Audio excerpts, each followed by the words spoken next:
তোমরা স্যারের ভিডিও আগেই দেখেছো যে কিভাবে তোমরা খাতাটাকে সাজাবে এবং কিভাবে পরীক্ষায় লিখলে উচ্চ মাধ্যমিকে নাম্বারটা অনেক বেশি ক্যারি করতে পারবে। সেখানে স্যার কভার করে দিয়েছেন যে ভূগোলের ছবি আঁকাটা কতটা গুরুত্বপূর্ণ।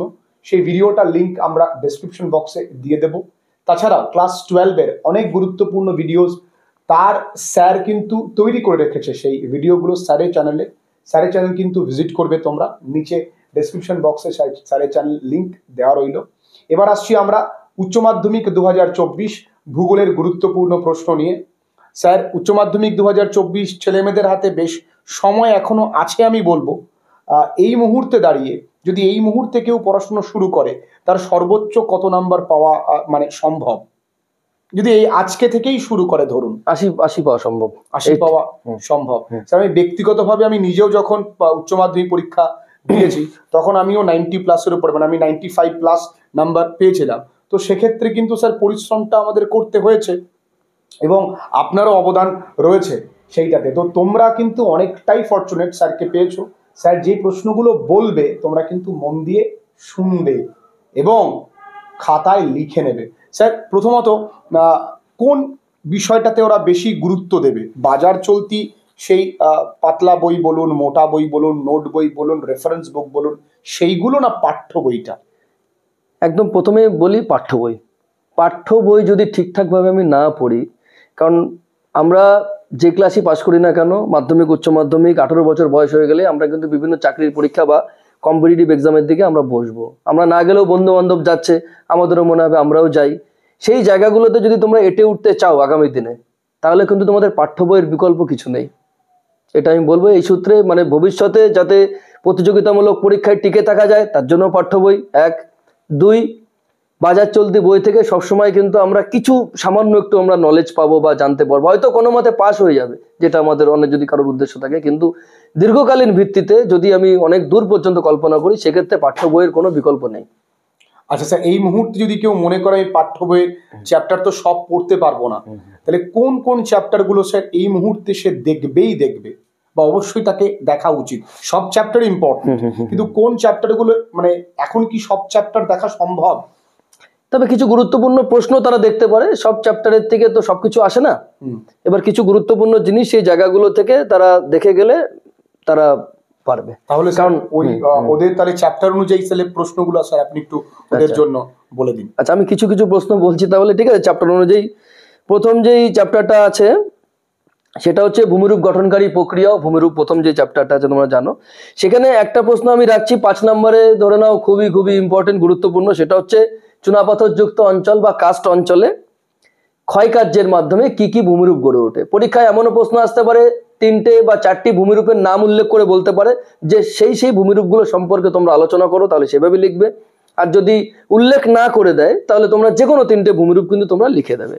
এবং এক্ষেত্রে আমি তোমাদের বলবো সঞ্চয় কাজের ফলে কিছু ভূমিরূপ আছে, যেমন স্টালাকটাইট, স্টালাকমাইট, এগুলো একবার করে তোমরা কিন্তু দেখে যাও। ক্ষয়কাজের মাধ্যমে ভূমিরূপ তো দেখছোই। এছাড়া এই চ্যাপ্টার থেকে আমি বলবো যেমন রিয়া উপকূল, ফিয়র্ড উপকূল, একবার তোমরা একটু দেখে যাও, এই প্রশ্নগুলো একটু ইম্পর্টেন্ট আছে। এছাড়া আমি বলবো অ্যাকুইফার, অ্যাকুইক্লুড 2 নম্বরের জন্য বলছি। 5 নম্বরের বলে দিয়েছি ক্ষয়কাজের মাধ্যমে গঠিত ভূমিরূপ। 2 নম্বর বা 3 নম্বরের কিছু প্রশ্ন থাকে, লেজুর হিসাবে কিছু প্রশ্ন থাকে, সেই প্রশ্নগুলো বলছি। অ্যাকুইফার, অ্যাকুইক্লুড, অ্যাকুইফিউজ, এগুলো দেখে যাও। এগুলো দেখে গেলে নট অনলি 2 নম্বরের কোশ্চেন, তোমরা কিন্তু এমসিকিউ, এসিকিউতেও কিন্তু অনেকটা লাভবান হবে বলে আমার ধারণা।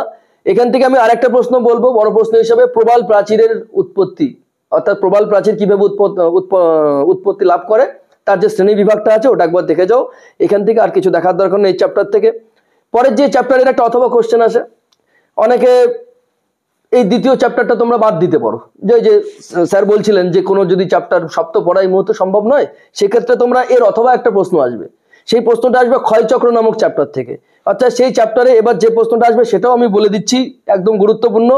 উইলিয়াম মরিস ডেভিস, উনি যে ক্ষয়চক্রের মতবাদ দিয়েছেন, তার যে কোনো একটি দশা সম্পর্কে লিখতে দিতে পারে, বা 3টে দশাই বলতে পারে যে ডেভিসের ক্ষয়চক্র মতবাদের যে বিভিন্ন পর্যায়, সেই পর্যায়গুলো আলোচনা করো, সেই পর্যায়গুলো সংক্ষেপে তোমাদের আলোচনা করতে দিতে পারে। বা 3টি পর্যায়ে, যেমন যৌবন পর্যায়, পরিণত পর্যায়, বার্ধক্য পর্যায়, বেশ কিছু ভূমিরূপ বা ল্যান্ডফর্ম তৈরি হয়, সেগুলো সম্পর্কেও সংক্ষিপ্ত আলোচনা করতে বলতে পারে। এই প্রশ্নটা ইম্পর্টেন্ট, ধরে নাও আসবে।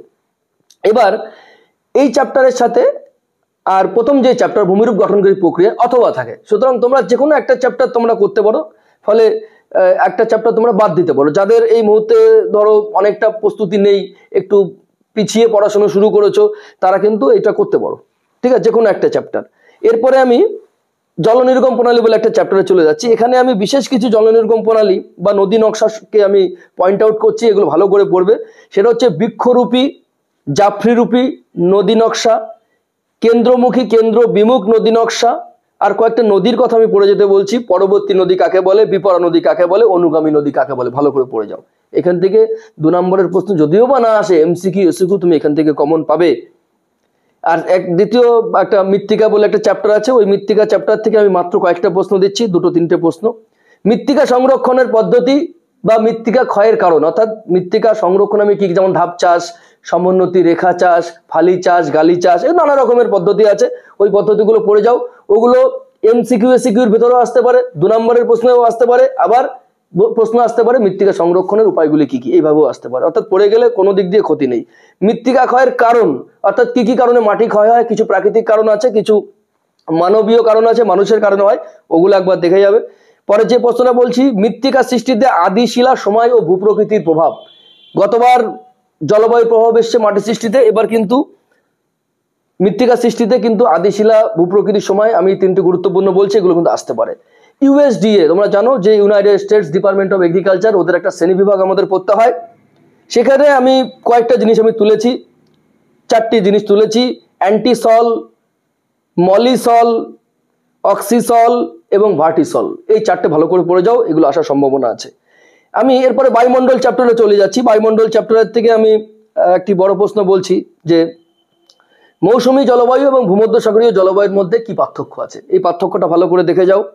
এবং আরেকটা জিনিস বলছি আমি, মেসোফাইট, জিরোফাইট এবং হাইড্রোফাইট, এই 3টে উদ্ভিদের থেকে একটা কিন্তু পরীক্ষায় আসতে চলেছে বলা যায়। আরেকটা জিনিস আমি বলে দিচ্ছি, নাতিশীতোষ্ণ মণ্ডলে তোমরা জানো ঘূর্ণিঝড় তৈরি হয়, সেই ঘূর্ণিঝড়ের একটা জীবন চক্র হয়, সেই জীবন চক্রটা পড়বে। নাতিশীতোষ্ণ মণ্ডলের ঘূর্ণবাতের জীবনচক্র অথবা ক্রান্তীয় অঞ্চলে ঘূর্ণবাতের জীবনচক্র, এই দুটোর মধ্যে কিন্তু একটা আসার সম্ভাবনা রয়েছে। আর একটা আমি ছোট প্রশ্ন বলে দিচ্ছি, মৌসুমী বায়ুর সাথে জেট বায়ুর সম্পর্ক, এটা গুরুত্বপূর্ণ প্রশ্ন। এবার আমি জীববৈচিত্র্য চ্যাপ্টারে চলে আসছি। মাথায় রাখবে গতবার জীববৈচিত্র্য চ্যাপ্টার থেকে প্রশ্ন আসেনি, এইবার জীববৈচিত্র্য চ্যাপ্টার থেকে কিন্তু 100% প্রশ্ন আসবে, ঠিক আছে। অর্থাৎ এবার জীববৈচিত্র্য চ্যাপ্টার থেকে যে প্রশ্নগুলো আমাদের অবশ্য পাঠ্য, সেটা হচ্ছে জীববৈচিত্র্যের ধ্বংসের কারণ, গুরুত্ব এবং জীববৈচিত্র্য কিভাবে আমরা সংরক্ষণ করতে পারবো। যেমন এক্স সিটু সংরক্ষণ, ইন সিটু সংরক্ষণ, এরকম আছে। মানুষের কারণে কিভাবে জীববৈচিত্র্য ধ্বংস হচ্ছে, মানুষের ভূমিকা কি আছে। তারপরে প্রাকৃতিক কারণে কিভাবে জীববৈচিত্র্য ধ্বংস হচ্ছে বা হয়েছে, সেগুলো আমাদের জানতে হবে। এবং জীববৈচিত্র্য রক্ষা পেলে আমাদের উপকার কি কি হবে, পরিবেশের উপকার কি কি হবে, সেটাকে আমাদের বলতে হবে, যাকে আমরা বলছি গুরুত্ব। আর একটা জিনিস বলছি, যেটা শুনলে আমরা জানো যে 1ম থেকে 5ম এই 5টি শ্রেণীর আমাদের ইকোনমিক অ্যাক্টিভিটি বা অর্থনৈতিক কার্যাবলী আছে। যেমন 1ম শ্রেণীর কাজ যারা করে কৃষি, 2য় শ্রেণীর কাজ যারা করে শিল্প, এইভাবে 5ম পর্যন্ত। এবং 5ম শ্রেণীর অর্থনৈতিক কাজের সাথে যারা যুক্ত তাদেরকে আমরা কি বলি, যারা সিদ্ধান্ত গ্রহণ করে, যারা পলিসি মেকার, ঠিক আছে, ডিসিশন মেকার, পলিসি মেকার, তারা যে স্তরে আছে সেই স্তরটাকে আমরা বলছি 5ম স্তরের কার্যাবলী। এই প্রত্যেকটা স্তরের কার্যাবলীর সাথে যারা যুক্ত যে সমস্ত মানুষ, তাদেরকে আমরা কিছু কলার ওয়ার্কার্স নাম দিয়েছি। যেমন 1ম শ্রেণীর অর্থনৈতিক কাজের সাথে যারা যুক্ত তাদের আমরা বলছি হচ্ছে রেড কলার ওয়ার্কার্স। অনেকে আমরা ধরে নিই কি কালার, প্রশ্নও আসে অনেক সময় লাল বর্ণের, নীল বর্ণের, সাদা বর্ণের, আসলে কিন্তু এটা collar. Red collar workers, blue collar workers, pink collar workers, white collar workers এবং হচ্ছে গোল্ড কলার ওয়ার্কার্স, ঠিক আছে। যাই হোক, এরকম থাকছে। তোমরা জাস্ট 1ম থেকে এই যে 5ম শ্রেণীর অর্থনৈতিক কার্যকলাপ কাকে বলে, 2টো করে বৈশিষ্ট্য আর 2টি করে উদাহরণ, এখান থেকে প্রশ্ন আসবেই, হয় এমসিকিউ এসএকিউ, আর না হলে কিন্তু 2 নম্বরের লেজুর, এটুকু একেবারে গ্যারান্টি বলা যায়। এরপরে আরো বেশ কিছু প্রশ্ন আমি বলে দিচ্ছি। কৃষি, আমি অর্থনৈতিক চ্যাপ্টারে চলে আসছি। কৃষি চ্যাপ্টার থেকে আমি কিছু প্রশ্ন বলছি, তোমরা অবশ্যই লিখে নিতে পারো, স্যার যেমন বললেন, কিন্তু খুব গুরুত্বপূর্ণ হবে। নিবিড় জীবিকা সত্তাভিত্তিক কৃষিতে মাথা পিছু উৎপাদন কম কেন? অর্থাৎ যে চাষটা ভারতবর্ষে হয়, নিবিড় কৃষিকাজ হয়, যেহেতু আমাদের এখানে জমির পরিমাণটা কম, তার তুলনায় জনসংখ্যা অনেক বেশি, ফলে আমরা যতই বেশি উৎপাদন করি না কেন, আমাদের যে মাথা পিছু চাহিদা আমরা পূরণ করতে সক্ষম হই না, ফলে আমাদের এখানে কৃষিতে মাথাপিছু উৎপাদনটা কম হয়। পরের প্রশ্ন, ব্যাপক কৃষি রপ্তানি ভিত্তিক হয় কেন? ব্যাপক কৃষি মানে যেখানে জনসংখ্যার পরিমাণ খুবই কম কিন্তু জমির পরিমাণ অনেকটা বেশি, সেখানে যন্ত্রের মাধ্যমে আমরা প্রচুর পরিমাণে ফসল উৎপাদন করি, ফলে বেশি ফসলটা রপ্তানি করে দিতে হয়। এই প্রশ্নটা গুরুত্বপূর্ণ। একই সাথে ওদের মধ্যে একটা পার্থক্য পড়বে, নিবিড় কৃষি ব্যাপক কৃষির মধ্যে পার্থক্য এটা পড়বে। আরেকটা জিনিস আমি বলি, ভারতীয় কৃষিতে সবুজ বিপ্লব ও নীল বিপ্লবের প্রভাব লেখো, গুরুত্বপূর্ণ, সবুজ বিপ্লব এবং নীল বিপ্লব। আরেক কিছু প্রশ্ন বলছি এবার শিল্পে, কৃষির প্রশ্ন আমি বলে দিলাম। এছাড়া এখানে কিছু জিনিস আছে আমি বলি, যেমন ভারতে রেডিমেড পোশাক, সরি ওটা শিল্পে নয়, কৃষির থেকে আরো দু একটা জিনিস তোমরা পড়তে পারো, সেটা হচ্ছে আর্দ্র কৃষি, শুষ্ক কৃষি। এই বিষয়টা তোমরা একটু দেখে যাও, ভালো হবে। এরপর আমি চলে যাচ্ছি শিল্প চ্যাপ্টারে। শিল্পের থেকে আমি যে জিনিসগুলো বলছি, বড় প্রশ্ন প্রথমেই, পূর্ব ও মধ্য ভারতে লৌহ ইস্পাত শিল্পের বিকাশ গুরুত্বপূর্ণ, ভারতের পশ্চিমাঞ্চলে কার্পাস শিল্পের বিকাশ গুরুত্বপূর্ণ। এবং আরেকটি প্রশ্ন, জাপানে লৌহ আকরিক ততটা পাওয়া যায় না, লৌহ আকরিকের অভাব আছে জাপানে, লৌহ আকরিকের অভাব থাকা সত্ত্বেও জাপান কেন লৌহ ইস্পাত শিল্পে অগ্রণী একটি দেশের কারণ ব্যাখ্যা করতে চাইতে পারে, এটা কিন্তু তোমরা দেখে যাবে। এই প্রশ্নগুলো এবার কিন্তু ইম্পর্টেন্ট। এর সাথে সাথে আমি বলবো যে ভারতে খাদ্য প্রক্রিয়াকরণ শিল্পের উন্নতির কারণ, ঠিক আছে, এবং রেডিমেড পোশাক শিল্পের উন্নতির কারণ, এগুলো একটু দেখে যাবে, ঠিক আছে, এগুলো কিন্তু গুরুত্বপূর্ণ। আর কৃষি থেকে একটা আমি প্রশ্ন একটু ভুলে গেছি বলতে, সেটা হচ্ছে ভারতে যে ডাল চাষের সমস্যা বা তৈলবীজের চাষের সমস্যা কিছু আছে, এগুলো একটু দেখে যাবে। যাই হোক, এরপরে আমি আসছি শিল্প চ্যাপ্টারেরই পণ্য সূচক কাকে বলে দেখে যাবে, শিকড় আলগা শিল্প কাকে বলে দেখে যাবে, আইসোটিম আইসোডোপান কাকে বলে, ওয়েবারের শিল্প স্থানিকতা তত্ত্ব আমরা সবাই জানি, শিল্প স্থানিকতার ওয়েবারের তত্ত্ব সেখান থেকে। এবার আমি চলে আসছি শিল্প শেষ জনসংখ্যার চ্যাপ্টারে চলে আসছি, পৃথিবীর বিভিন্ন অংশে অসম জনবন্টনের কারণ, এটা তোমরা পড়বে, এবং জনবিবর্তন মডেলের বিভিন্ন পর্যায়ে গুরুত্বপূর্ণ, এটা পড়বে। এবং দুই ধরনের জনবসতি আমি সাজেশনে রেখেছি লাস্ট মুহূর্তে সাজেশন, যাকে স্যার বললেন লাস্ট মিনিট, বিক্ষিপ্ত এবং রৈখিক জনবসতি গড়ে কেন ওঠে এবং এর বৈশিষ্ট্য। একদম লাস্টে চলে আসছি বেঙ্গালুরু, একদম লাস্ট চ্যাপ্টার, অর্থনৈতিক আঞ্চলিক অর্থনৈতিক উন্নয়ন এবং পরিকল্পনা, যে চ্যাপ্টারের নাম, বেঙ্গালুরু ইলেকট্রনিক শিল্পে উন্নত কেন এবং হলদিয়া বন্দর গড়ে ওঠার কারণ এবং সংশ্লিষ্ট কিছু সমস্যা। এগুলো তোমরা পড়ে যাও, আশা করছি এর ভেতর থেকে অনেকটাই প্রশ্ন কমন হবে। থ্যাংক ইউ স্যারকে, স্যার এত সুন্দর করে তোমাদের প্রত্যেককে এতগুলো প্রশ্ন বলে দিল, এবং এই প্রশ্নগুলো এই মুহূর্ত থেকে অল্প অল্প করে প্রস্তুতি নিলেই ওরা মোটামুটি উচ্চ মাধ্যমিকে ভালো রেজাল্টের দিকে এগিয়ে যেতে পারবে। আর স্যার শেষ মুহূর্তে পুরো পশ্চিমবঙ্গের ভাই বোনেদের জন্য আপনার কিছু মূল্যবান কথা। আমি এটাই বলবো যে পরীক্ষা ভালো করে দাও, এই পরীক্ষায় কেউ হয়তো বেশি পাবে, কেউ কম পাবে, যে বেশি পাবে তারও যেমন আত্মতুষ্টিতে ভোগার কোনো জায়গা নেই, যে কম পাবে সেজন্য ভেবো না যে জীবনের সব সুযোগ এখানেই শেষ হয়ে গেল। অর্থাৎ life must go on, life সামনের দিকে যাবে। পরীক্ষায় কিন্তু 100% নম্বর তুললেই যে জীবনে সেরা হওয়া যাবে তা কিন্তু নয়। সুতরাং আমাদের পরীক্ষার নম্বর তোলার পেছনে যেমন ছুটতে হবে বা গুরুত্ব দিতে হবে, একই সাথে নিজের সেলফ ডেভেলপমেন্ট করার দিকে গুরুত্ব দিতে হবে। অর্থাৎ একজন প্রকৃত মানুষ হয়ে ওঠার দিকে আমাদের লক্ষ্য রাখতে হবে। কারণ জীবনে সফলতা মানে কিন্তু ডাক্তার, ইঞ্জিনিয়ার বা বড় চাকুরিজীবী হওয়া নয়। জীবনে কিন্তু এটা মাথায় রাখবে, সাফল্য অর্জন করো জীবনে, এটা তো বলবো, পরোপকারী হও, যদি কখনো কারোর উপকার করতে পারো সেই উপকার করো। এই মেসেজটা আমি দেবো আজকের ভিডিওর মাধ্যমে।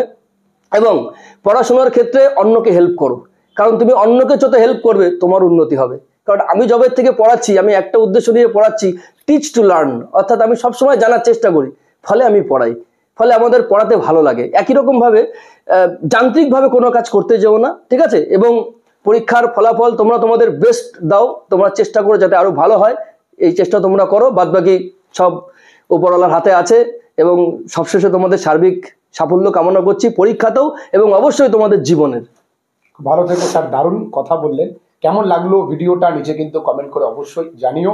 অ্যান্ড স্যারের যে চ্যানেল আছে সেই চ্যানেলটা কিন্তু ভিজিট করো। খুব ভালো থেকো সবাই।